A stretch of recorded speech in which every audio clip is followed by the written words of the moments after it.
Chers collègues, lorsqu'on évoque dans cet hémicycle le long martyre du peuple arménien, certains devraient baisser la tête, à commencer par Mme von der Leyen.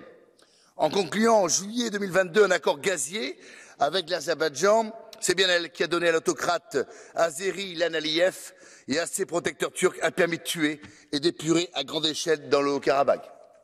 Parce que si certains se posent des questions sur l'identité du Haut-Karabakh, elle est depuis toujours une terre arménienne jusqu'à être véritablement le berceau de sa civilisation éminemment chrétienne. L'épuration ethnique du Haut-Karabakh est une honte qui rejaillit aujourd'hui sur certains donneurs de leçons qui sont assis sur nos bancs.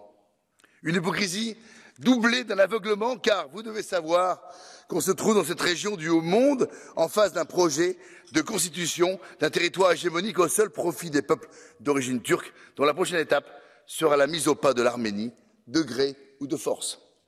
Le tout pendant que nous permettons à la Turquie d'Erdogan de menacer nos nations européennes par ses armées, par ses migrants, par sa diaspora, sans lui infliger aucune sanction et sans mettre fin à l'absurde processus d'adhésion de la Turquie à l'Union européenne, dont il est clair que ni les peuples européens, ni d'ailleurs les Turcs ne veulent.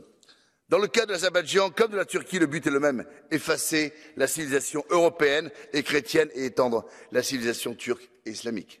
Alors affirmons avant tout notre solidarité avec ce peuple si proche que sont les Arméniens et soutenons enfin un peuple européen, un vrai peuple européen. Je vous remercie.